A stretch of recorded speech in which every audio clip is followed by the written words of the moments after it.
la Romina. Qué bueno que Dani sabe nuestros segundos nombres, seco, muy buena memoria. ¿Cómo están? Bienvenidos a la revisión de las noticias. Exacto, 6:30 de la mañana, ya comenzamos en este día lunes con lo que ocurrió durante este fin de semana con el fuerte movimiento telúrico, terremoto, con esas características que se registró en la región de Coquimbo. Sí, 2 personas fallecieron por un paro cardiorrespiratorio tras este fuerte sismo, 6.7 de magnitud, que sacudió a la región de Coquimbo y que generó daños en infraestructura pública y también rodados en las carreteras. El movimiento telúrico comenzó a las 10 de la noche con 33 minutos del día sábado, 13 kilómetros al este de Tongoy, y fue percibido desde Atacama a la región de O'Higgins. La Oficina Nacional de Emergencias decretó una evacuación preventiva del borde costero de la región. Sin embargo, minutos después, unos 15 minutos aproximadamente, la medida fue cancelada tras la revisión de los antecedentes proporcionados por el TOA, que descartaba la ocurrencia de un tsunami. Exactamente, como consecuencia de este terremoto, 6 viviendas presentan daño mayor en la comuna de Andacollo, eso al interior de la ciudad de La Serena, dejando a 20 personas damnificadas. En La Serena y Coquimbo se trabaja para determinar la cantidad de casas afectadas y, de acuerdo al último balance de la Oficina Nacional de Emergencia de la ONEMI, 11 establecimientos educacionales se resultaron con daños estructurales, pero menores. Algunas construcciones de interés turístico, por ejemplo, como la Cruz del Tercer Milenio de Coquimbo y también la Catedral de La Serena, presentan daños en su infraestructura, y en la comuna de Montepatria, la ruta D727 se encuentra interrumpida en el sector campanario por los trabajos que aún está realizando Vialidad para poder despejar los rodados, mientras que el paso fronterizo Agua Negra se mantiene cerrado por la presencia de rocas en la ruta CH41. Por otra parte, de los 232.000 clientes que sufrieron la interrupción del suministro eléctrico este sábado tras el sismo, 6.817 se mantienen sin energía eléctrica y otros 550 clientes se ven afectados por la alteración del suministro de agua potable debido a roturas de matriz. Vamos a estar, por supuesto, muy atentos a lo que está ocurriendo en Coquimbo. Vamos a estar conversando con el ministro de Obras Públicas, Juan Andrés Fonten, para saber cómo se está enfrentando esta emergencia, y también vamos a estar, por supuesto, con el despliegue de nuestros equipos para ver cómo amanece en este día la región, donde además han sentido varias réplicas más, algunas imperceptibles, ninguna tan fuerte, pero de todas maneras seguimos ahí muy atentos y alerta a lo que ocurre en la región de Coquimbo. Exactamente, con la solicitud de las autoridades comunales de solicitar estado de emergencia para la zona. Vamos de inmediato con el informe policial. Hasta ahora saludamos a Fabián Collado. Fabián, buenos días. Muy buenos días, Gustavo Carlos. Nosotros vamos a comenzar este despacho comentando la situación violenta que ocurrió durante estas últimas horas en la comuna de Pudahuel. La muerte, el asesinato de un hombre de 35 años, al parecer por rencillas anteriores. Todo esto ocurre ¿en qué contexto? Iba caminando la víctima por calle Rolando Caicedo. Al llegar a Presidente Harry, justo siente un ruido, un frenazo bastante fuerte de un vehículo. Desde el interior bajó un menor de edad, el cual sin pelear con la víctima, sin tener un diálogo previo, percutó al menos 2 disparos de la escopeta que portaba en contra de esta persona, el cual quedó muy herido, tendido en el piso. El presunto agresor inmediatamente volvió a abordar el vehículo en que se trasladaba y se dio a la fuga. Fueron los vecinos del sector los cuales sintieron ruidos, por eso es que salieron a ver, y cuando encontraron a esta víctima, la cual estaba tendida en el piso y muy herida, llamaron a la ambulancia, la cual trasladó a esta persona hasta la posta 3, donde lamentablemente llegó sin signos vitales. Por eso es que en dicho recinto asistencial se constató la muerte. Ahí fue informado a Carabineros y posteriormente la Brigada de Homicidios de la Policía de Investigaciones respecto a esta situación, al asesinato de este hombre de 35 años, por lo cual comenzaron a realizar diversos peritajes de rigor. Primero identificaron a la víctima como Roberto Carlos Troncoso Zúñiga, y posteriormente, luego del trabajo en el lugar donde ocurrieron estos hechos, ahí pudieron constatar de que se trataría de rencillas anteriores que habría tenido tanto el presunto agresor como la víctima, situación que está siendo investigada. De hecho, el menor de edad, el cual estaría involucrado en estos hechos, estaría plenamente identificado y durante las próximas horas sería la detención de este. Revisemos algunas declaraciones que entregaron en el lugar respecto a esta situación. Personas de la Brigada de Homicidios está trabajando acá en el lugar. lamentablemente un homicidio por arma de fuego, cuya víctima fue auxiliada en su momento y derivada al Hospital San Juan de Dios. De acuerdo a los antecedentes que hemos levantado, existiría una rencilla por este otro sujeto, que sería menor de edad, quien le habría propinado 2 disparos, lesiones las cuales le causaron la muerte en el lugar. ¿Está identificada esta persona? Está identificada y las diligencias están orientadas a su búsqueda en este momento.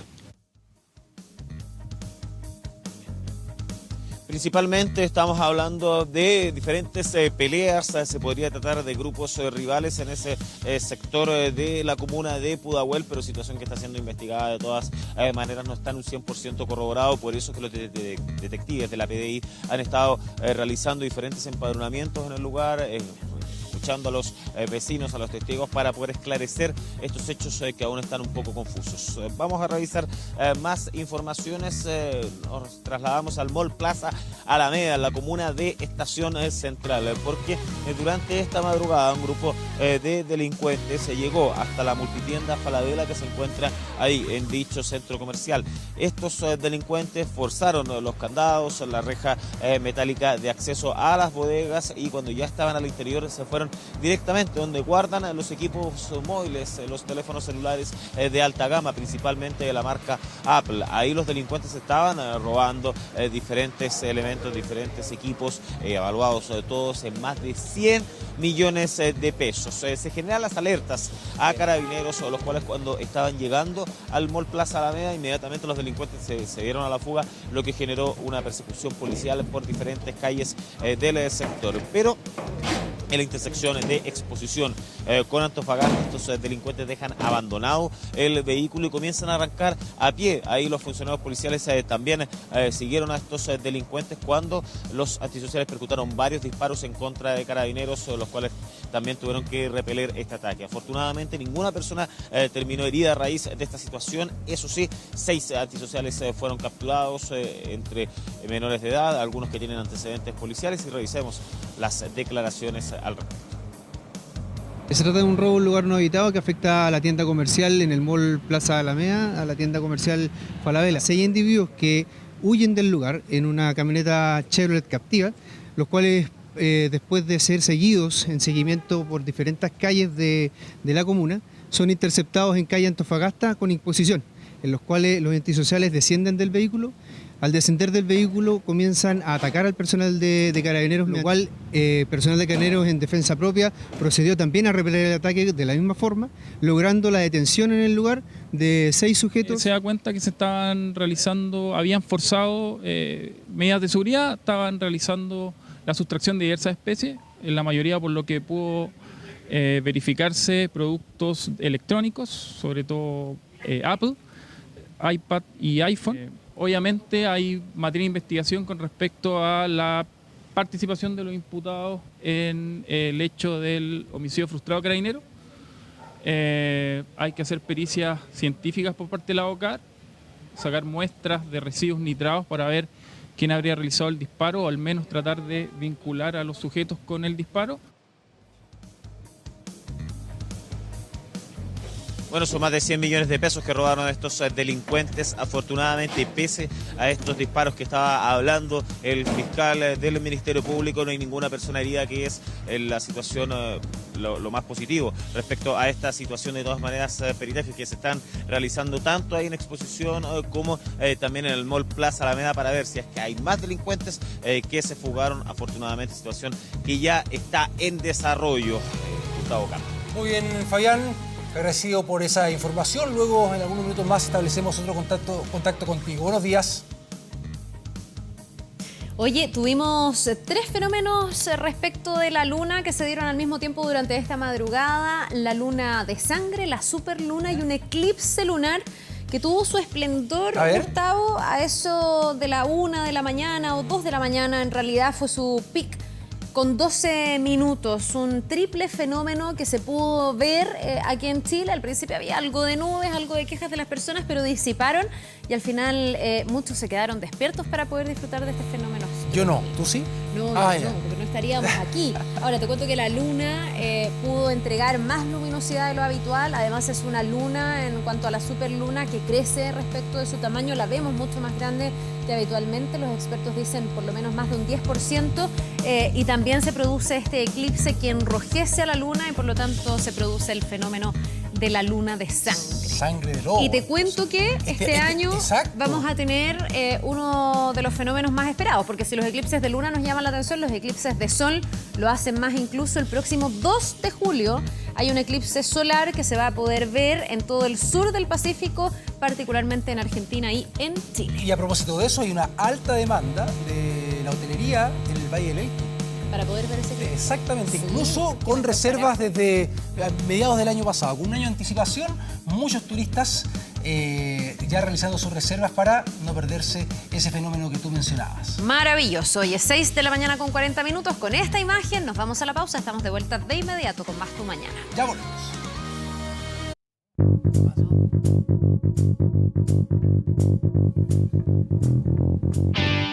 Bien, de regreso ya para revisar todas las noticias del deporte a esta hora. Con Rodrigo Orellano, que ya está en nuestro estudio. Rodrigo, muy buenos días. Muy buenos días. Bienvenido. Oye, volvió el fútbol, volvió la alegría para algunos, volvieron también algunos desalmados en las tribunas, pero lo bueno es que, ¿saben qué? Estoy contento. ¿Sí? Porque volvió el fútbol a la televisión abierta, estamos ahí, TVN estuvo todo el fin de semana, estuvimos con Colo-Colo, estuvimos también ahí con la Universidad Católica. ¿Les parece si vamos a revisar inmediatamente estos goles del torneo de verano Fox Sports que se realiza en Viña del Mar, donde está Everton, está la Católica, Unión Española y también Colo-Colo? Un partido, eso sí, de pretemporada. Paso a paso, tranquilito, obviamente cuidándose. En el trabajo precompetitivo, la Católica perdió a Diego Bonanote, molestias en el tendón de Aquiles, y se va a realizar algunos estudios médicos. Pero por el tipo de dolencia, la Católica pensaban que no era nada de cuidado, pero obviamente lo van a revisar con una Católica que presentó algunas de sus figuras. A Edson Puch, también estuvo Valver Huerta, que va a ser figura. Esta es una chilena del Sacha Sáez, que nuevamente sacrificando mucho, sin mayores opciones, tratando de pelear con un Edson Puch que, según el propio técnico Gustavo Quintero, se lo vio un poquito impreciso con la pelota, pero que va a mejorar. Y acá está el 1-0, el centro de Diego Rojas y el cabezazo del refuerzo de Valver Huerta, jugador número 11 en la historia que viste las 3 camisetas de los grandes de nuestro fútbol. Y acá, por lo menos en un amistoso, estrenaba de buena manera su paso en la Universidad Católica. Y acá, cuidado con Matías Dituro, porque llega el empate de Gonzalo Freitas. Su hermano jugó durante varias temporadas en Everton, ahora el uruguayo llega y mediante golpe de cabeza con un débil Matías Dituro, que comete ese error. Cuidado, Dituro, mira que esta vez está Christopher Toselli en la banca, así que tiene que tener bastante cuidado. Y acá Sánchez, jugador bicampeón sub-20 con Everton de Viña del Mar, tenía la opción, no lo logró. ¿Les parece si escuchamos también declaraciones luego de este triunfo, de este empate entre la UC y Everton de Viña del Mar? Católica tiene generalmente un presupuesto para buscar jugadores, reemplazar a aquellos que se fueron, agregarle algún refuerzo al equipo porque ahora hay más partidos en el año por Copa, torneo importante. Entonces, las características también, a mí me gusta un jugador parecido a Sáez, ¿no? Si es delantero, que se pueda asociar, que tenga juego asociado. Así que la idea es traer todavía 2 o 3 jugadores.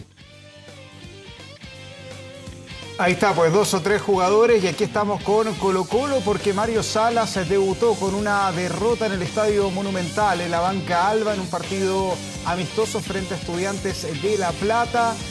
Un Colo-Colo que también, acá no hay que ser tajante, pero obviamente se preocuparon algunos en el Estadio Monumental, hay una falta de fútbol, y lo más importante para Colo-Colo es la falta de refuerzos. Lo marcaron sus jugadores, lo marcó Jorge Valdivia, también Esteban Paredes, el mismo Mario Salas, que incluso protagonizó un pequeño incidente con un camarógrafo durante la conferencia de prensa.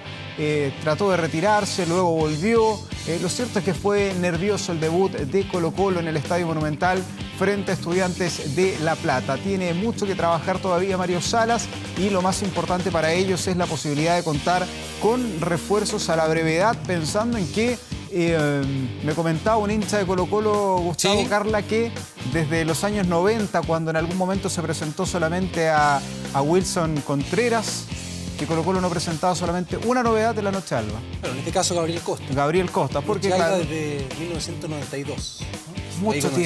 Mucho tiempo atrás, y lo cierto es que están buscando, se habló en un minuto de la posibilidad de Leonardo Valencia. Lo cierto es que trabaja Colo-Colo porque ya le dijeron a la dirigencia, tanto Mario Salas como los referentes de manera pública, que con este plantel no alcanza. Tienen que invertir un poco más, tienen que llenar el cupo de Juan Carlos Gaete y tienen obviamente que fortalecerse de cara a una Católica que, más allá del debut dubitativo, tiene un buen plantel, y una Universidad de Chile también que hizo una renovación completa del equipo. Aclaremos eso también, ¿qué pasó con Juan Carlos Gaete? Bueno, finalmente este fin de semana ya se llegó a una definición y no va a ser parte del plantel que va a comenzar el año con Colo-Colo.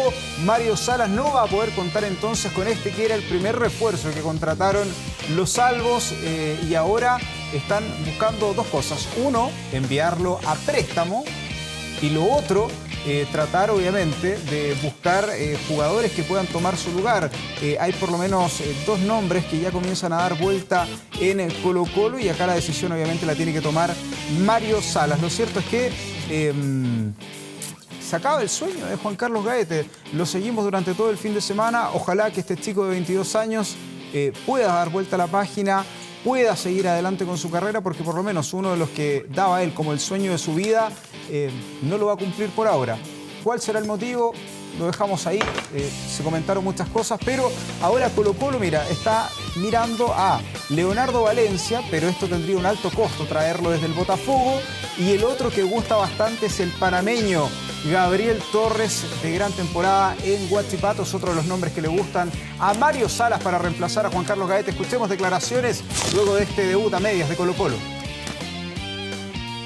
Este partido, este resultado no estaba para la expectativa de nadie. O sea, nosotros salimos a la cancha solamente con la intención de lograr el triunfo, y tratamos de hacerlo a nuestra forma y a nuestra manera. Y oye, ten un poco de respeto por lo menos.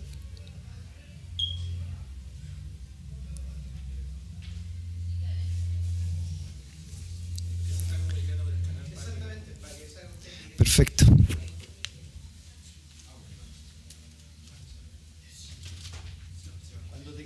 Cuando dejes de hacerlo, me comunica. Ya lo dejé de hacer hace rato. ¿Lo dejaste de hacer? Sí. ¿No lo vas a hacer más? Sí. Y no está en la expectativa de nadie, en la expectativa de nadie. Entonces, creo que de alguna forma no es una situación en la cual nos agrade, pero sí una cuestión que nos deja con grandes oportunidades de mejora. Siento yo que por ahí nos faltan algunos refuerzos, pero eso lo tendrá que ver Mario junto con los dirigentes. Él está capacitado para eso, así que esperemos que se nos puedan sumar más gente. Ahí estaba entonces Colo-Colo con este Mario Salas, que se enojó con un camarógrafo, estaba molesto. Lo cierto es que sabemos que el técnico ex Universidad Católica no esconde nada cuando no se le dan los resultados en la cancha. Sin embargo, algo va a tener que pasar ahí en el Estadio Monumental. Vamos a dejar a Colo-Colo ahí, pero a la vuelta de comerciales vamos a entrar en la crisis que vive la selección chilena sub-20, las repercusiones también de este insulto de Nicolás Díaz contra un jugador venezolano. Les voy a contar cuál fue la respuesta de Rafael Dudamel, el técnico de Venezuela, y qué viene para Chile con esta crisis que vive el equipo de Héctor Robles. Esto y más, junto con algo Arturo Vidal, a la vuelta de comerciales.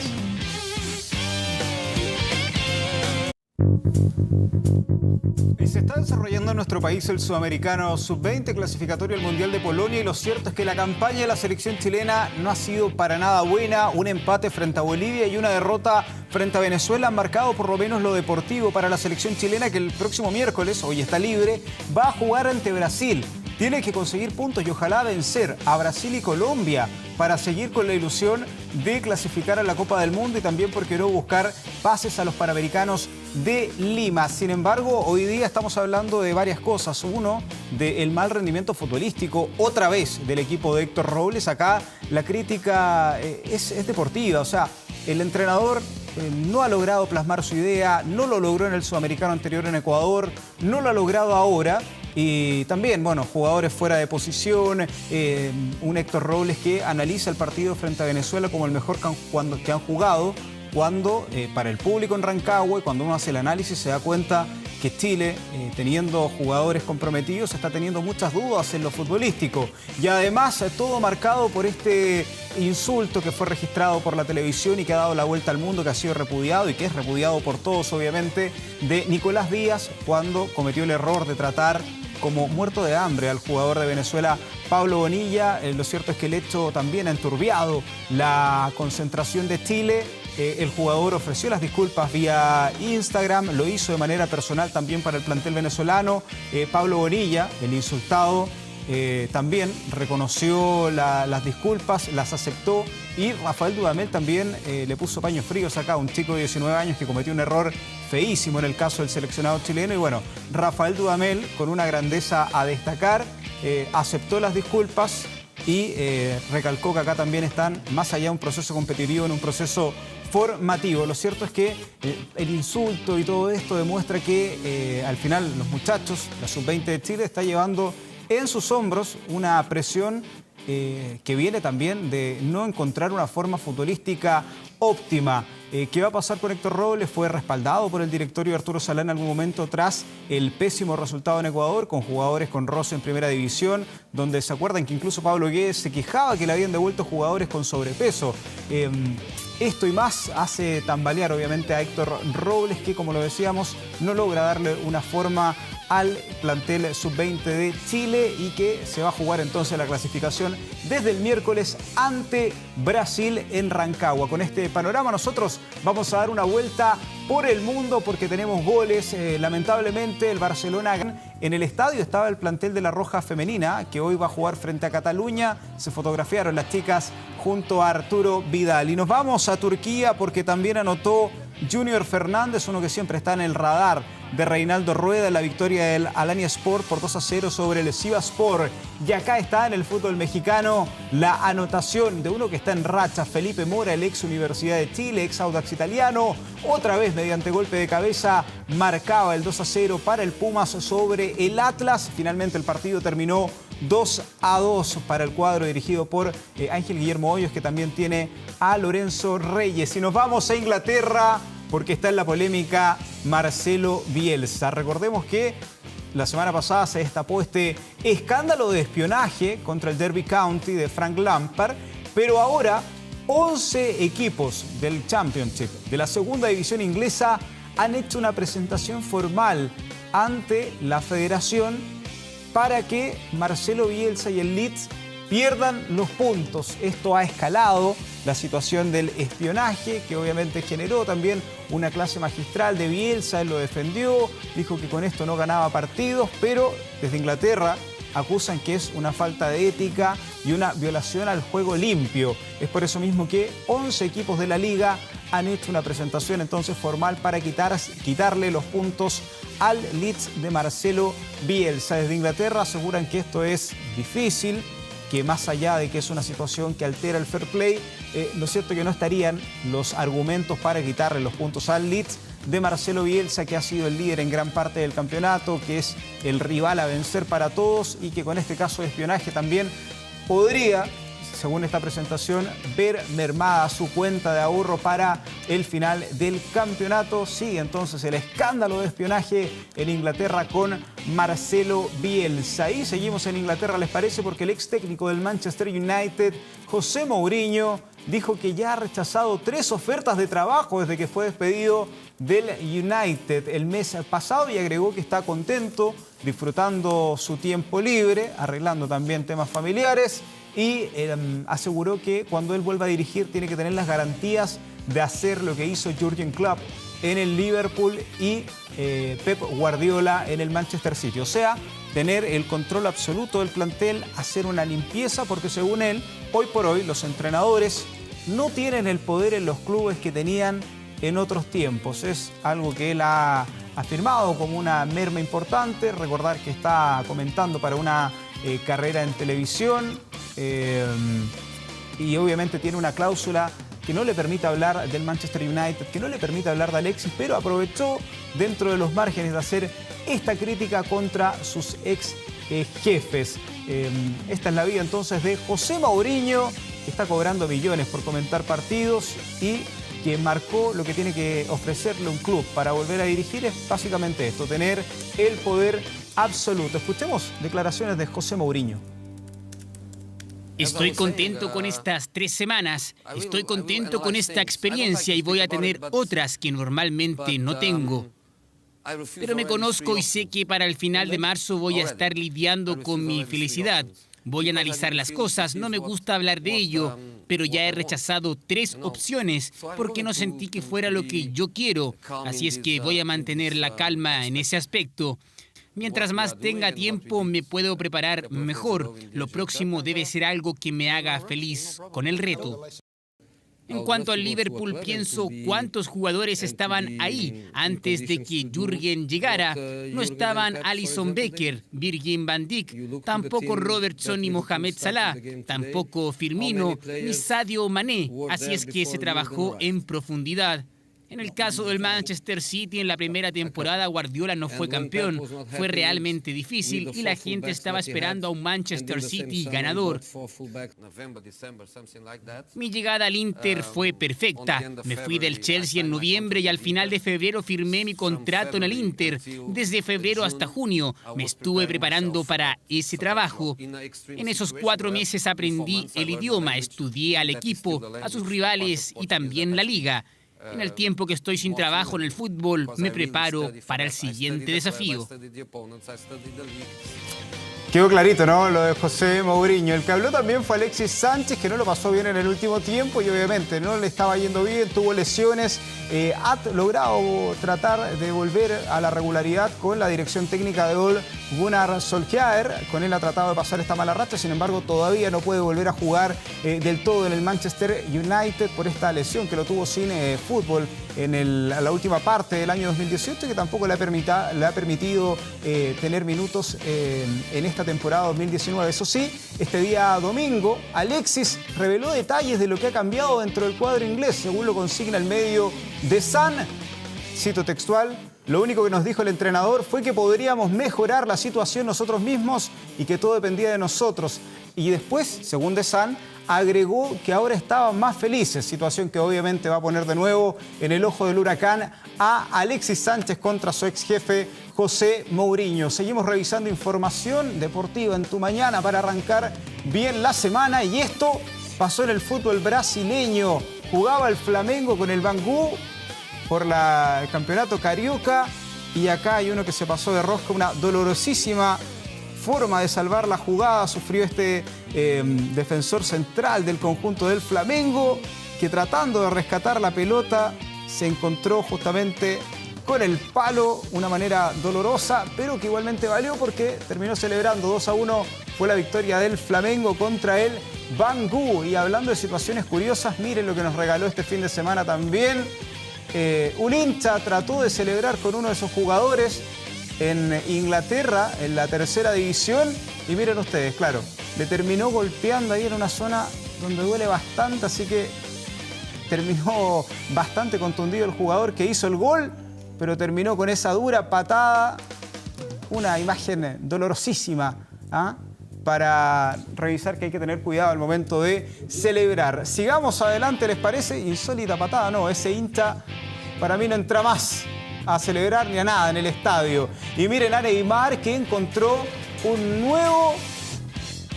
No, es un nuevo gustito, bien extraño, pero se hizo fanático de las carreras de camellos. Incluso apostó junto a Thomas Tuchel, su técnico, el alemán, y terminaron ganando. El camello elegido por Neymar y su director técnico fue el ganador en esta carrera de camellos. Hay cosas raras para iniciar la semana y a Neymar le dio entonces ahora por esta afición, por estas apuestas ahí en Qatar. Recordemos que es embajador del Mundial y también en sí de todo Qatar. Qatar 2022. Qatar 2022. Sí, ¿Llegaremos? Ojalá. Rodrigo Arellano, muchas gracias. Chao, que estén bien. Nos vemos, muchas gracias.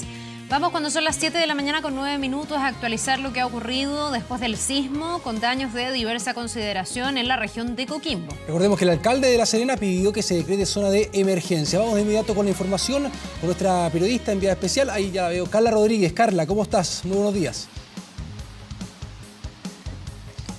Hola, ¿cómo están? Buenos días. Sí, continuamos acá en La Serena después de este sismo del día sábado y que ha generado diversas reacciones por parte de la gente. Algunos han decidido marcharse de la región de Coquimbo, otros han decidido quedarse. De hecho, en el día de ayer acá en la Avenida del Mar había mucha gente, tanto en la playa, después durante la noche. Creo que pasemos de inmediato a revisar imágenes del lugar del epicentro y nos referimos precisamente a Tongoy, porque a eso de las 22:32, en el momento en que se registra este sismo 6.7, las cámaras de la Dirección de Protección Civil de Coquimbo captan el momento en que había un evento.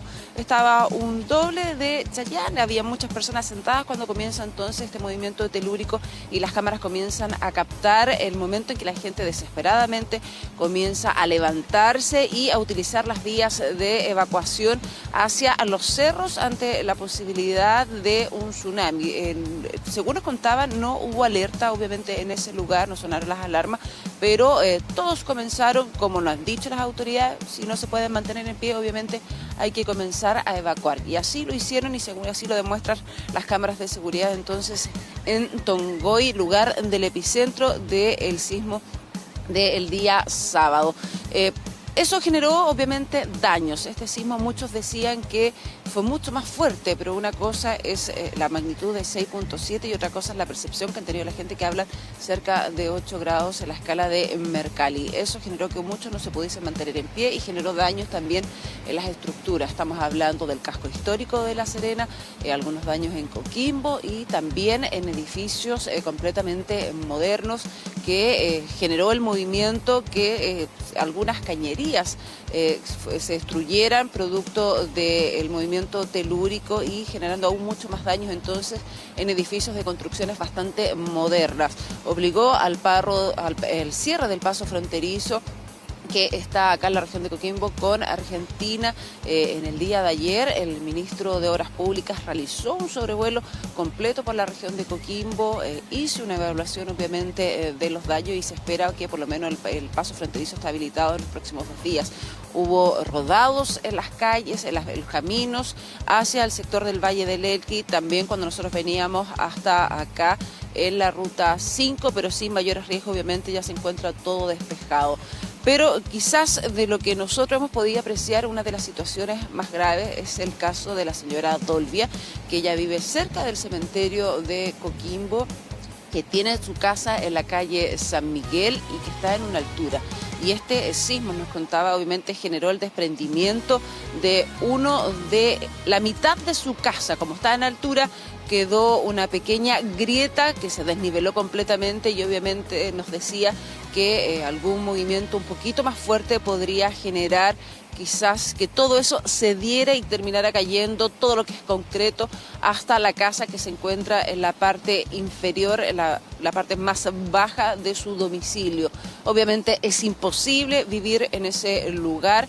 Ellos ya habían sido catastrados el 2015 durante el sismo anterior de ese año, pero nos dicen nunca recibieron ayuda. Llegaron, los visitaron, habían tenido algunos daños, pero lo de hoy, obviamente lo del día sábado, perdón, es mucho más grave y tuvieron que abandonar su vivienda para trasladarse hasta la casa de una hermana y sacar como podían las cosas que tienen y que aún permanecen en el lugar.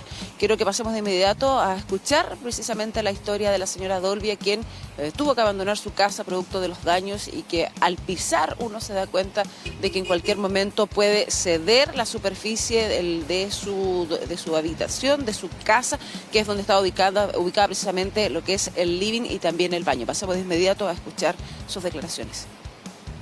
Fue algo terrible, fue cosa de segundo, tuvimos que salir arrancando con lo puesto y el terremoto, la casa ustedes como vieron, se desplazó, se bajó. Ya no puedo vivir aquí, ya estoy desesperada. Necesito que me vengan a ayudar, necesito que me vengan a ver. Estoy sin luz, sin agua. Como estamos sin trabajo también no tenemos de qué subsistir. Menos ahora que, bueno, habíamos empezado nuestro propio negocito vendiendo chaparritas hace 3 días atrás y ahora no tenemos nada.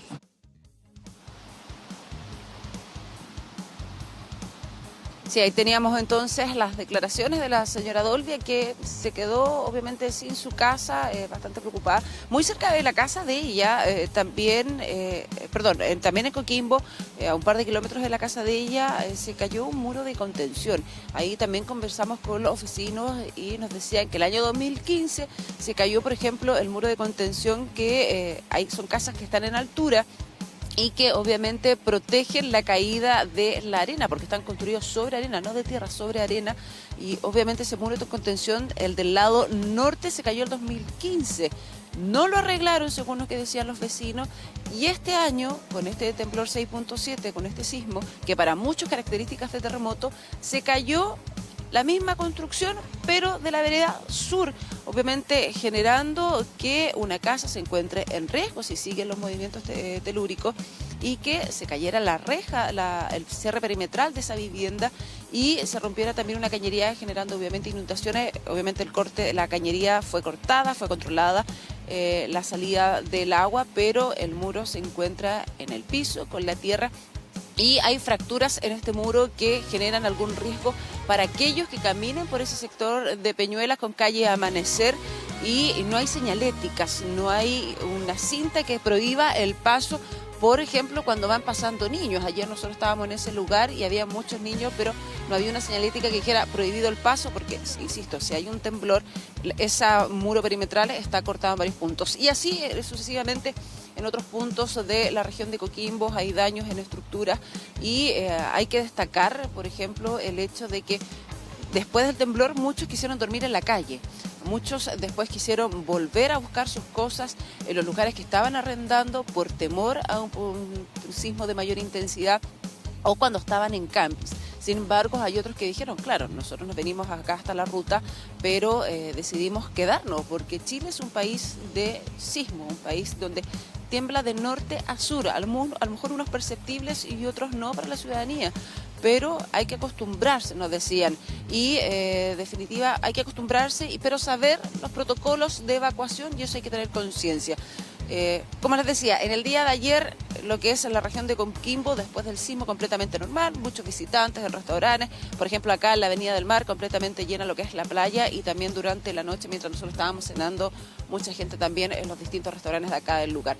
Obviamente una jornada mucho más tranquila la de ayer, donde todos pudieron descansar durante la noche, y según los registros que nosotros tenemos, la última réplica, las últimas perceptibles fueron ayer cerca de las 22:30 horas y 22:31, muy seguidas, escala 4, Mercalli aproximadamente, según lo que se ha informado. Obviamente nosotros vamos a continuar acá en Serena, Carla y Gustavo, perdón, y vamos a tener novedades en cualquier minuto, Gustavo, sí, de lo que está aconteciendo obviamente acá.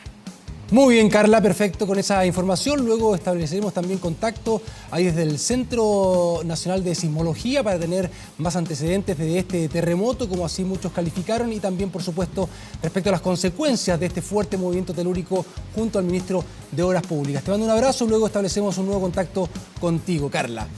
Vamos ahora al tiempo. Se esperan temperaturas que superan otra vez los 30 grados.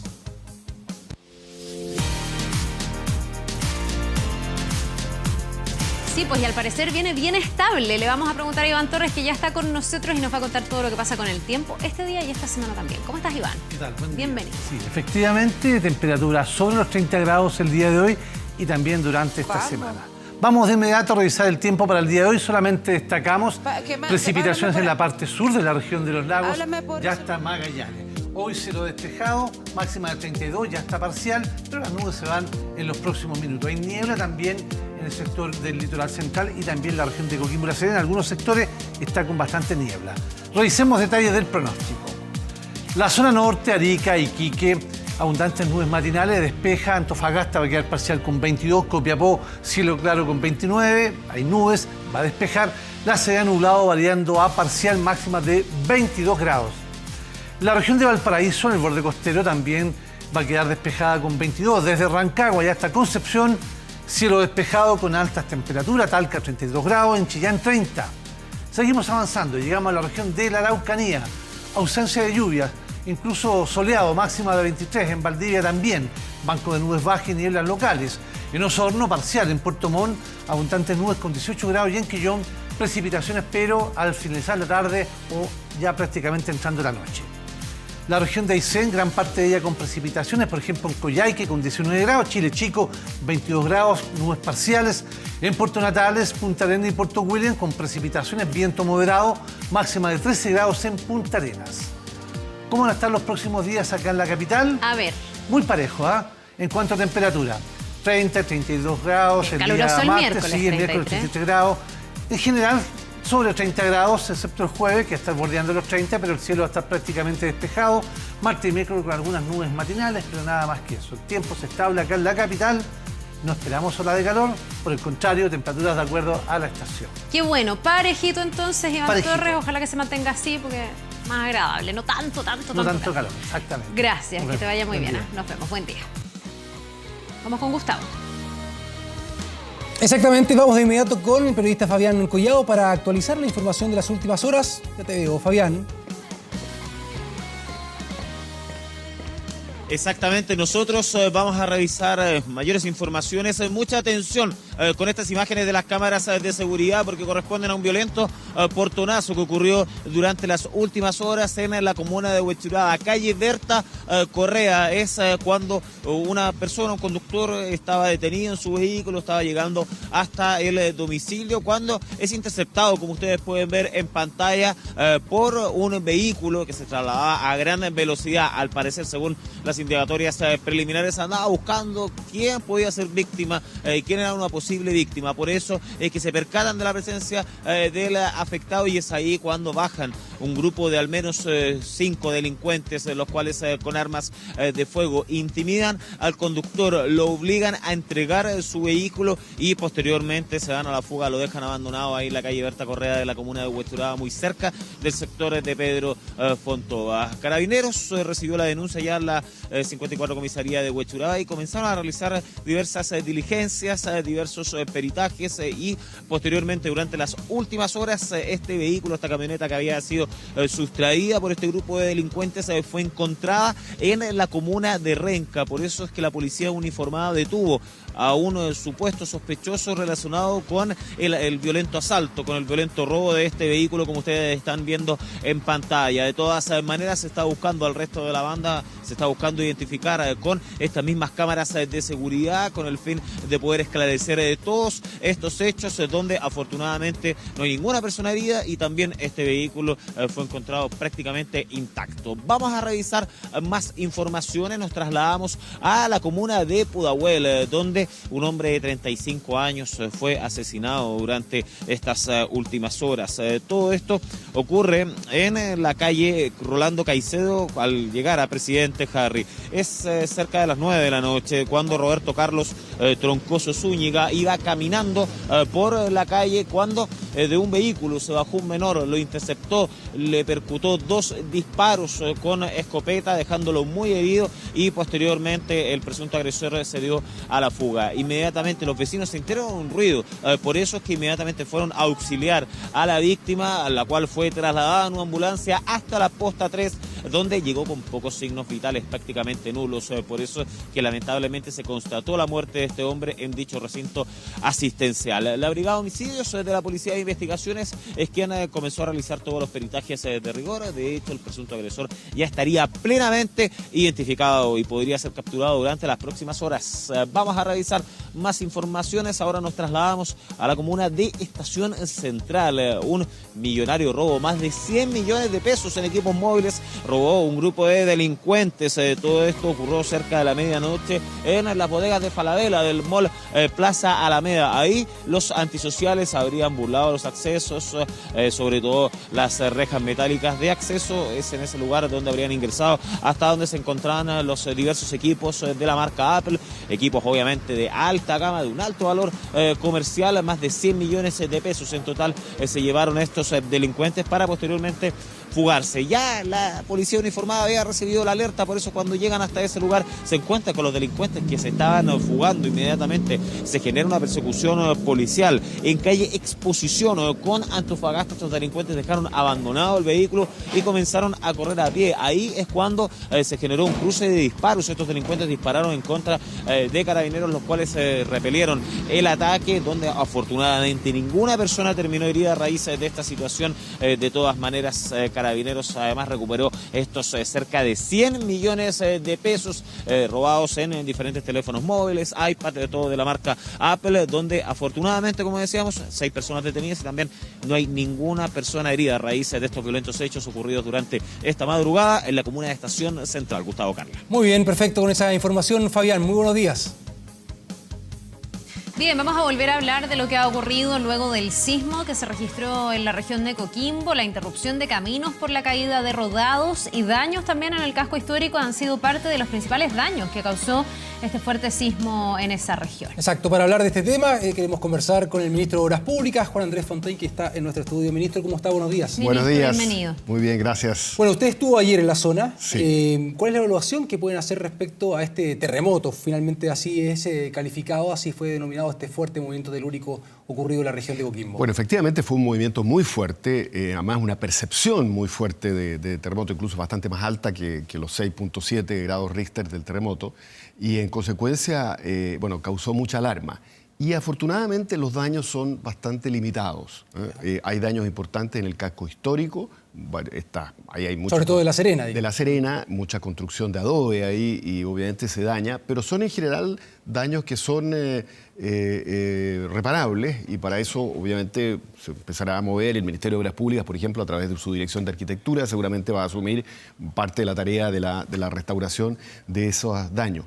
En lo que pude ayer constatar, por ejemplo, sobrevolando la ruta D41CH, que es la que va de La Serena a Vicuña y después sigue hasta la frontera, por el Elqui. Exacto. Esa ruta tuvo muchas caídas de rodados, de manera que quedó interrumpido el tránsito inmediatamente después del sismo, pero ya ayer en la tarde, cuando yo sobrevolé, ya estaba absolutamente despejado. Yo creo que la Dirección de Vialidad Regional ha hecho un excelente trabajo. Desde la misma noche empezaron a limpiar y en consecuencia estaba el paso, digamos, el camino abierto hasta el paso. El paso Agua Negra sufrió también fuertes rodados y ese está todavía con el tránsito interrumpido. Ministro, ¿Es el paso internacional a la Argentina? Sí, Así es. el paso internacional hacia Argentina. Muchos argentinos van y vuelven a nuestro país o hacia Argentina, claro. Justamente por ahí. ¿Se sabe cuándo podría ser reabierto? Ayer incluso se le pedía a los turistas que por favor retrasaran su retorno. Porque además los turistas alarmados por el sismo han querido irse, digamos, claro. ¿no? Entonces se produce como un problema que empiezan a bloquear la ruta, en cierto sentido, los vehículos ahí. Pero se está trabajando toda máquina desde ayer, se va a seguir trabajando hoy día y se espera ya sea hoy día o mañana poder poner habilitar el Ya, usted diría que más tardar mañana. Ese es el programa que tenemos, ¿no? Digamos, hubo rodados fuertes, pero son despejables, o sea, no es un daño mayor. Hubo también interrupción de la ruta 5 y hubo también interrupción de la ruta 41 que va a Ovalle. Esas son dos carreteras concesionadas. Las concesionarias se pusieron a trabajar en la madrugada, inmediatamente después del terremoto, y ya en la mañana de ayer ambas rutas estaban despejadas. El alcalde, claro. Que yo tengo una muy buena evaluación de lo que fue el comportamiento tanto de los servicios de emergencia, la ONEM y el SHOA, que con forma rápida, transparente, dieron los anuncios correspondientes, como lo que ha sido la reacción de los servicios de reparación o de despeje. El alcalde de La Serena, el alcalde Jacob, de todas maneras ha solicitado que se decrete la zona con estado de emergencia. ¿Qué le parece a usted? Bueno, es algo que tiene que evaluar la Intendencia y en consulta con el Ministerio del Interior, pero en general ese tipo de emergencias se ponen en operación cuando hay efectivamente condiciones muy graves. Y yo pienso que por lo menos lo que me tocó apreciar a mí es que la ciudad de La Serena y en general la región están funcionando bien. O sea, no hay... Al revés, creo que incluso eso podría causar más alarma. Algo de la alarma que es inevitable en un evento como este se ha contagiado a los turistas que han querido, como hablábamos, irse, y eso hace un daño innecesario, digamos, a la economía de la región. De manera que a mí me parece muy cuestionable que sea necesario. Ministro, ha habido también, entiendo, problemas en la red de agua potable rural. ¿No se constató lo mismo en la red de agua potable urbana y no hubo problema? En la red urbana no hubo problema. Algunos de los sistemas de agua potable rural en el Elqui sufrieron. En la región son como 190 y hay 8, había 8 ayer en la tarde cuando yo estuve allí. Es un número acotado para el igual universo. obviamente produce molestias que uno no puede sino comprender. Algunos de esos sistemas de agua potable rural sufrieron interrupción de servicio por falta de energía, otros porque hubo determinados daños en los sistemas que estaban siendo reparados en el día de ayer, probablemente también a lo largo de hoy o mañana van a ser reparados. ¿Lo mismo con la energía eléctrica? La energía eléctrica se estaba restableciendo, hubo cortes que fueron siendo restablecidos gradualmente durante el día de ayer y anoche todavía quedaban algunas familias sin, pero probablemente durante ya la noche seguramente se han repuesto. Ministro, ¿cómo sigue la fase de reconstrucción? ¿Qué es resorte del MOP, por ejemplo? ¿Qué es resorte de vivienda? ¿Hasta dónde interviene también el Ministerio de Cultura cuando aquí tenemos viviendas dañadas, pero también tenemos patrimonio dañado? Sí. Tenemos, por ejemplo, la catedral y otras construcciones más de valor patrimonial que han sufrido daño. Claro, Carla, lo que son viviendas corre por parte de vivienda, del Ministerio de Vivienda, cuando son viviendas sociales y cuando son viviendas particulares, obviamente los mismos dueños. Ahí los afectados van a recibir a través del Ministerio algún tipo de ayuda, me imagino, posible. desde el Ministerio de Vivienda. No sé, eso tendrá que verse. En todo caso, son bastante pocas las viviendas afectadas. ¿Usted tiene un número exacto de cuántas yo he visto que son estamos como 70, he visto incluyendo todos los edificios patrimoniales, o sea, inmuebles. Inmuebles en general. Pero no tengo yo el catastro, digamos, porque no es algo que dependa de mi cartera. Respecto de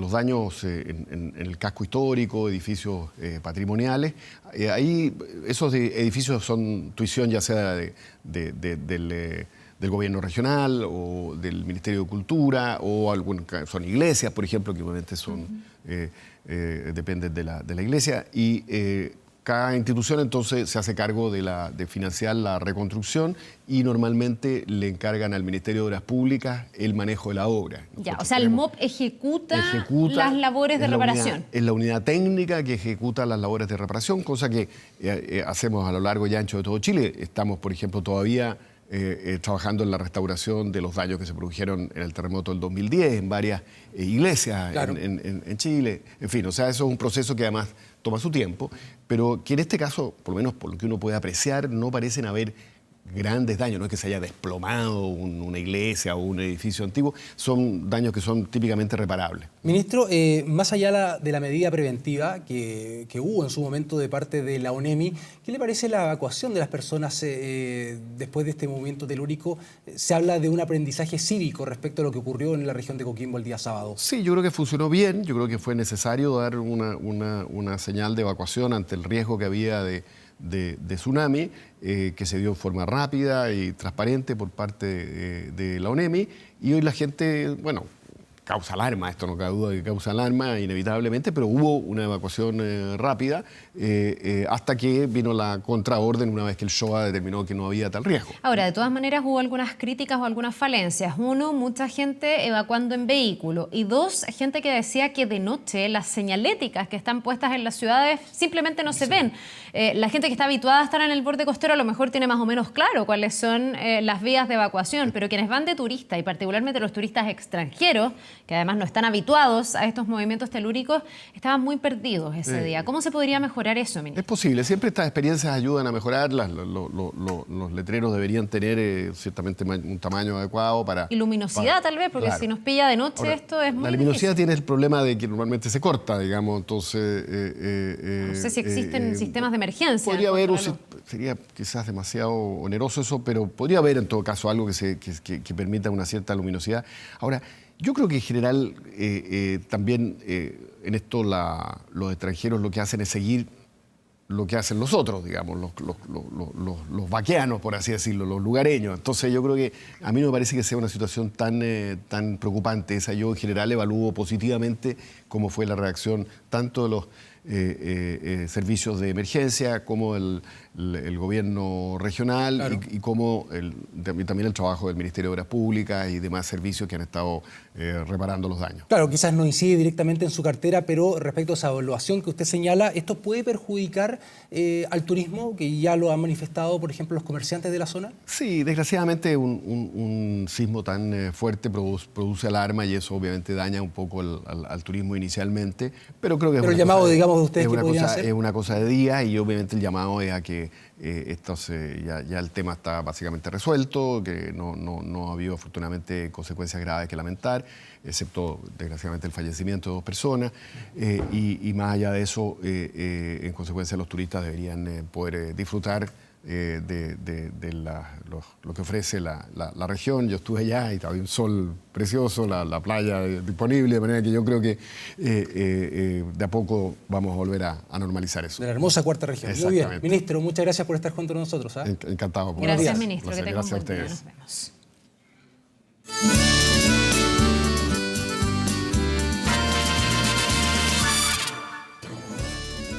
Qué manera de cantar anoche, con el cierre del Festival del Vaso del ¿Anoche Mue. solamente? No, pero es que anoche también particularmente, yo al menos, por Pimpinela, que además Exacto. entiendo fue uno de los pics y de los números más altos de este tremendo Festival del Vaso del Mue que tuvimos ya durante estos últimos 4 días. Con el romanticismo, el ritmo, el recuerdo también y el humor que se tomaron en el Patagual en el cierre del festival. Carolina Gutiérrez, Sebastián Marchán, ¿cómo están? Muy buenos días. Muy buenos días. Muy buenos. Yo estoy segura que Carla sí cantó y hizo ese karaoke que prometió anoche, pasadito del Central, cuando hicimos este contacto. Sabía que iba a ser un karaoke hasta largas horas de la noche, como lo hicieron ahí en el Patagual, que se congregaron para recibir a los argentinos que regresaban hasta este escenario, como una carta aprobada. Sí, con un show bien sólido, con una batería de éxitos muy bien armado.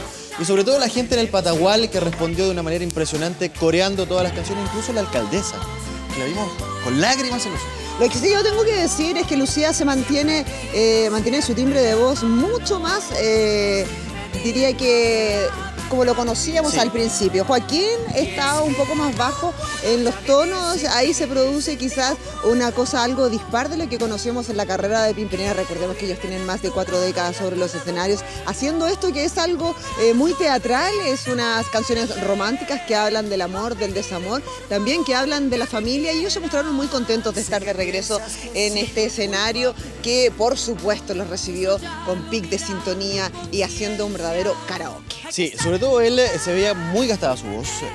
Un comentario que también llegó a través de la gente que estuvo en el Patagual es que en algunos tonos un poco altos Lucía se notaba agotada vocalmente. Recordemos que ellos no llegaron al ensayo, llegaron directamente al show en el Patagual, pero lograron este éxito en sintonía, además hacer cantar a toda la gente, no solo que estaba en el Patagual, sino que también vio la transmisión a través de las pantallas de Televisión Nacional de Chile, con un show muy bueno y con una orquestación realmente sólida para dar este show gratísimo de karaoke imparable. Lo que pasa es que lo importante de este festival es que matiza entre lo que nos puede llevar, por ejemplo, un José Feliciano o un Iyapu, a esto, que es una cosa bastante más popular, pero que además tiene esa complicidad con el público. Se veía gente llorando entre los asistentes ahí en el escenario. En las primeras filas había gente que estaba muy emocionada con el repertorio elegido esta noche para cerrar entonces estas bodas de oro con Pimpinela, y para dar paso a lo que ha sido, yo diría que la tónica polémica y también de sorpresa en el Patagual, que es el humor. Sí. Porque este año, distinto a otros, el humor se mantuvo parejo en una sola línea. Estamos hablando de que los invitados en esta oportunidad fueron solo comediantes que hacen stand-up. Y en esta oportunidad hubo una paridad entre hombres y mujeres, 2 mujeres versus 2 hombres. Y yo diría, y me van a perdonar los hombres, yo voy a decir que aquí las mujeres dejaron todo en la cancha, más bien dicho, en el escenario. Es cierto, las mujeres tuvieron un rendimiento tal vez más elevado. Juan Pablo López ayer partió frío. Hay un video de él. Dilo de verdad, partió fome. Muy fome, muy fome. Hay un video de él en sus propias redes sociales donde se ve muy nervioso en backstage antes de subir al escenario del Patagual, lo que reflejaba en parte el comienzo de su rutina, que fue bien flojita, y luego, tal vez luego de la entrega del premio, como que se relajó. Sí, yo creo que estaba muy presionado, sobre todo porque era el encargado de cerrar. Venía ya de dos previas presentaciones de Chiqui Aguayo y de Belén, de la Belenaza, que venían con un pic de sintonía, con una respuesta del público muy interesante, sobre todo para la propuesta, pero él tenía que hacer algo distinto, porque ya veníamos viendo que las rutinas eran similares. Hablaban un poco de sus experiencias personales, hablaban un poco del amor, hablaban un poco de reírse de ellos mismos, pero siento que este festival, si bien tuvo la gracia de tener 2 mujeres y 2 hombres sobre el escenario haciendo humor, creo que no salieron de esta línea del stand-up. Yo creo que me hizo falta el humor más picaresco, el humor más de campo, me faltaron los personajes, me faltó un Pancho del Sur, un, no sé... el Centella que estuvo hace un tiempo. Me faltó un personaje más popular que le diera ese toque picarón al festival. Pero aún así, debo decir que el público respondió y todos se portaron a la altura. El stand-up te permite subir el tono, darte licencias para el relajo del vocabulario. Correcto. Partió sobre todo con Alto Yoyo, que fue el más difícil. Oye, pero hay que decirlo que la gente en el Patagual reaccionó muy bien ante la rutina. Hemos estado todas las noches allá y en el humor la gente allá tiene otra percepción respecto a lo que lo ve por televisión. Allá en el Patagual la gente reacciona de muy buena manera y fue carcajada tras carcajada en el Parque del Patagual con la rutina de Juan Pablo López, que finalmente al cierre se mostró más cómodo. Sí, fue como agarrando vuelito. Fue como agarrando vuelito, precalentando sobre el escenario y terminó haciéndonos reír cuando yo pensaba que ya había que terminar esto rápido porque la gente no estaba respondiendo, pero sin embargo, como se diría en jerga futbolística, Gustavo, lo dimos vuelta en el camino. Hubiera estado en otro festival, comentábamos ayer en la noche, no terminaba los primeros 10 minutos. No. El público del Patagual, la gracia que tiene también es que es tan cariñoso, es cariñoso con todo.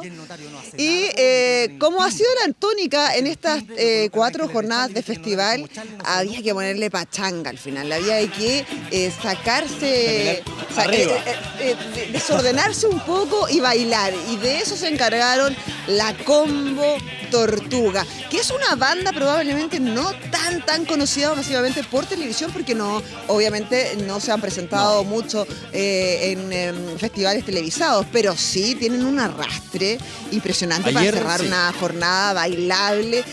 Me encanta esto de que la organización del festival se tome el tiempo para decidir que el cierre tiene que ser en lo más alto, y así al menos han sido las 4 noches. Así es, ayer en el Patagual, en la previa que estábamos haciendo todos los días, estaba la gente llegaron con lienzos, mucha gente de distintos rincones de nuestro país, desde Concepción, desde la 6ª región, desde la 5ª región precisamente, con sus lienzos, muy similar a lo que pasó con Guachupé, pero en menor medida. Sí estaban con banderas, lienzos en las galerías y en tribuna, para la gente que estaba viendo a esta banda que dejó todo en el escenario. Y soy feo pero rico, suercito. O sea, sí, no yo. Oye, vamos a ver qué pasaron en estas 4 noches antes de conocer finalmente quién se quedó con el guitarpín de oro dentro de los 3 finalistas. Anoche, por supuesto, tuvimos ganador, pero hacemos un resumen rápidamente de lo que fueron estas 4 jornadas.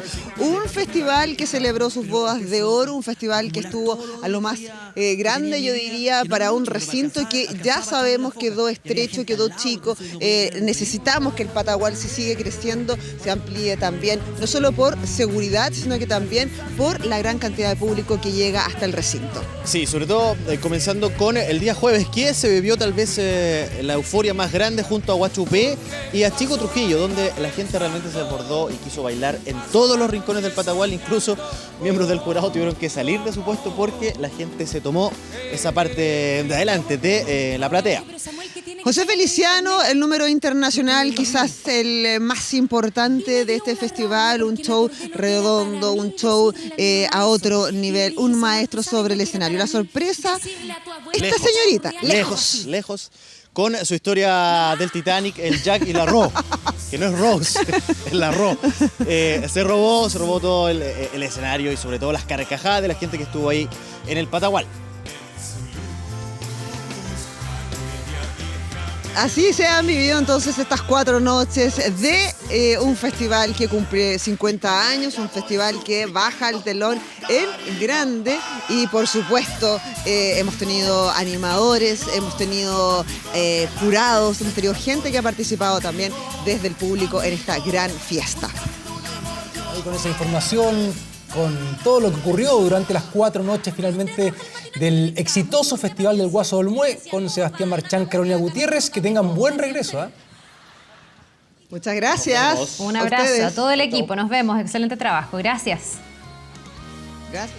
Vamos a retomar el tema del sismo 6.7 que se registró en la región de Coquimbo. Las réplicas han sido numerosas y surgen interrogantes sobre las causas de posibles eventos también similares en el futuro. Vamos con Dani Linares, que nos va a contar más detalles. Dani, buenos días. ¿Qué tal? ¿Cómo están? Muy buenos días. Estamos junto al director del Centro Sismológico Nacional, Sergio Barrientos, que nos acompaña esta mañana amablemente. Bueno, una serie de réplicas que se han repetido durante las últimas horas. Pareciera que todavía hay mucha energía que liberar en la zona, ¿no?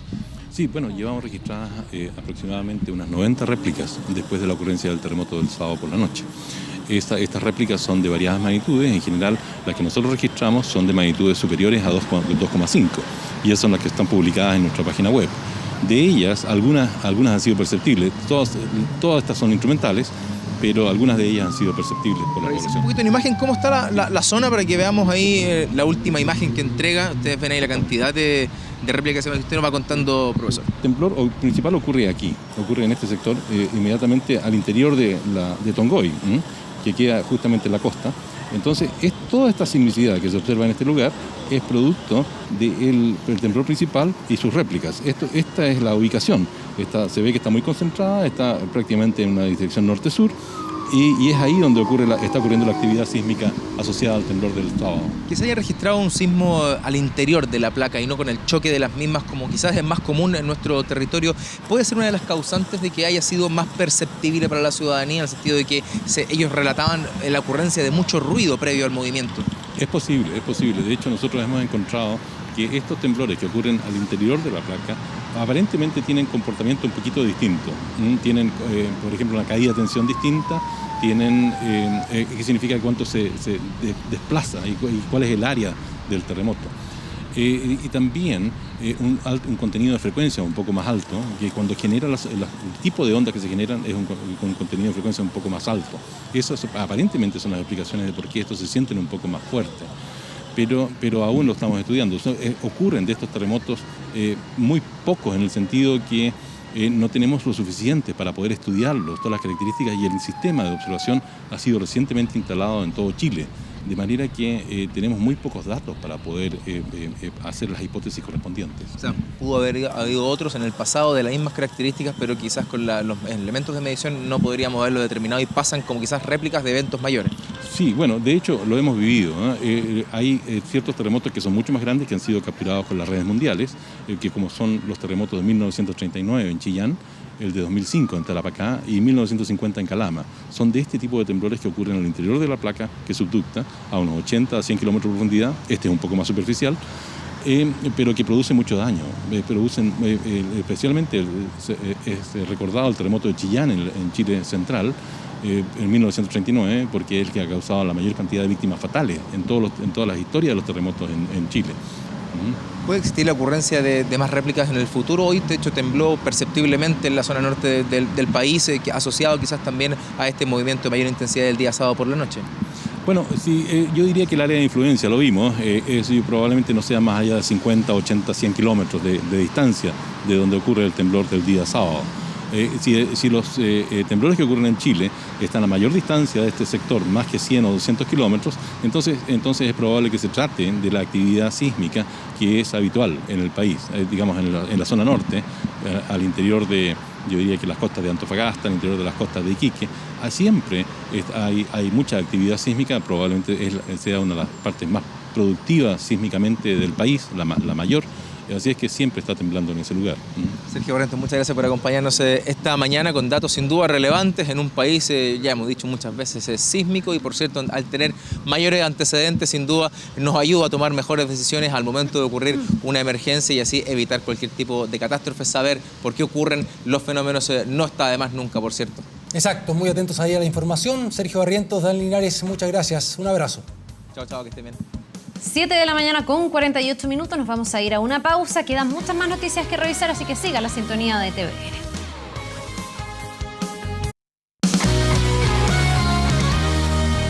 Vive los Kias de verano junto a Morning, Río, Cerato y todas las novedades que Kia tiene para ti. Conoce más en kia.cl.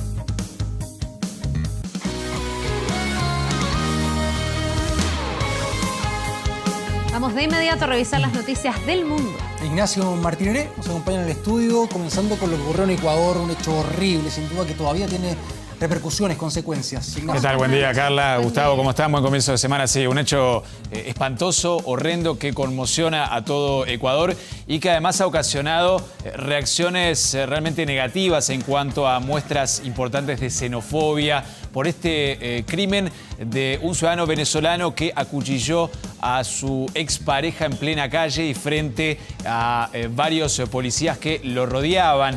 Esto ocurrió en la ciudad de Ibarra, en el norte ecuatoriano, cerca de la medianoche del sábado. En esa ciudad, un hombre, como decía, de nacionalidad venezolana, asesinó a puñaladas a su expareja ecuatoriana, que estaba embarazada, además, frente a más de una decena de policías que lo rodearon y lo arrinconaron contra una pared, pero no actuaron para evitar el crimen ocurrido en plena calle, también ante la mirada de decenas de personas. Varios videos circularon en redes sociales que fueron grabados por las personas que estaban en el lugar y que presenciaron este terrible hecho de sangre. El asesino mantuvo secuestrada a la mujer, amenazándola durante unos 90 minutos, y aunque había alertado que mataría a la víctima si no lo dejaban escaparse, los policías lo arrinconaron y avanzaron hacia él apuntándole con sus armas, según informó el diario El Comercio de Ecuador. Sin dispararle, y a pocos pasos del agresor y de la mujer, los efectivos fueron testigos pasivos de este brutal homicidio, de este femicidio de la joven Dayana Carolina Ramírez, que recibió, como decía, varias puñaladas. El hombre fue detenido y la mujer trasladada a un hospital donde finalmente murió. De acuerdo con las primeras investigaciones policiales, la joven fue tomada como rehén cuando se encontraba en un local de venta de comida rápida de la ciudad de Ibarra. Diana Carolina estaba embarazada y mantenía una relación con el agresor, pero estaban distanciados, según familiares de la víctima que llegaron al hospital tras este terrible crimen. Luego de la captura del hombre, un grupo de ciudadanos lo golpeó duramente en el piso y la policía tuvo que detonar bombas lacrimógenas para liberar a este agresor tras este caso de femicidio ocurrido en Ecuador. Y este crimen en la ciudad de Ibarra, como decía, ha generado gran indignación y ha desencadenado graves gestos de xenofobia. Muchas personas agredieron a inmigrantes venezolanos en las últimas horas, sobre todo el domingo, que empezaron a abandonar dicha ciudad. El presidente Lenín Moreno anunció que analiza crear un permiso especial de ingreso al país para los ciudadanos venezolanos que lleguen a Ecuador. O sea, además de este terrible crimen, que claro, ocurrió que se trató de un inmigrante, pero al generalizar la situación y anunciar controles contra los venezolanos, se desencadenó esta situación de xenofobia y de ataques a inmigrantes que ha aumentado la tensión y la violencia, principalmente en la ciudad de Ibarra. He dispuesto la conformación inmediata de brigadas para controlar la situación legal de los inmigrantes venezolanos en las calles, en los lugares de trabajo y en la frontera, dijo el presidente de Ecuador, Lenín Moreno, en Twitter, luego de este homicidio. Les hemos abierto las puertas, pero no sacrificaremos la seguridad de nadie, agregó el mandatario. Por su parte, la ministra del Interior, María Paula Romo, indicó que la Cancillería y otros ministerios trabajan para poder tener un permiso especial que permita cumplir con los derechos relacionados a la libre movilidad, pero que al mismo tiempo permita garantizar los derechos de los ciudadanos ecuatorianos. Algo que se le ha criticado mucho al presidente Moreno en estas últimas horas en redes sociales es precisamente esta reacción que lo que hace es acrecentar la ola de xenofobia y generalizar lo ocurrido, que se trató de una persona, a todos los ciudadanos venezolanos que viven hace años en Ecuador. Bueno, muy alta la tensión en estas últimas horas en ese país por este hecho. El Ejército de Liberación Nacional admitió su responsabilidad en el ataque a la escuela de policía en Bogotá la semana pasada, que dejó una veintena de muertos. Dijo que se trató de una operación de guerra. La operación realizada contra dichas instalaciones y tropas es lícita dentro del derecho de la guerra. No hubo ninguna víctima no combatiente, indicó la dirección del ELN en un comunicado divulgado en su página web en la madrugada de este lunes. El atentado con un coche bomba ocurrido el pasado jueves en la Escuela de Cadetes de la Policía Nacional de Bogotá provocó la muerte de 20 personas y decenas de heridos. El ataque motivó que el presidente colombiano Iván Duque pusiera fin a las negociaciones de paz con el ELN que se desarrollaban en La Habana, Cuba, y que estaban de hecho suspendidas tras la exigencia del mandatario a que liberaran a rehenes para continuar dialogando. Este domingo miles de personas marcharon contra el terrorismo en Bogotá y en varios puntos del país, con la presencia también del presidente Iván Duque. Y vamos a cerrar el panorama internacional con esta imagen de la superluna y la luna de sangre, los dos fenómenos astronómicos que se pudieron observar en el marco del eclipse lunar en la madrugada de este lunes en todo el continente americano, en Groenlandia y en una pequeña parte de Europa y África. El evento, que no se repetirá hasta el año 2021, coincidió con el momento en que la luna se encuentra más cerca de la Tierra, y esto permitió que todo se pudiera ver con una mayor magnitud y luminosidad. El eclipse total de luna se debió a que nuestro planeta se interpuso entre el Sol y la Luna. Por eso, a medida que la Tierra avanzaba, la Luna entraba en un cono de sombra que la oscurecía y terminaba con ese tinte rojizo. Por eso se llama luna de sangre. Acá en Chile se pudo apreciar muy bien este fenómeno. Qué lindo fenómeno. Sí, lo estábamos comentando al inicio de nuestro noticiario y ahora nos despedimos precisamente con esta imagen y también con la información internacional. Ignacio. Un placer. Muchas gracias. Los dejamos con esta luna preciosa. Viene de inmediato el equipo del Muy Buenos Días en TVN y por supuesto seguimos con más noticias en Canal 24 Horas. Muy buen lunes. Muy bien. Chao.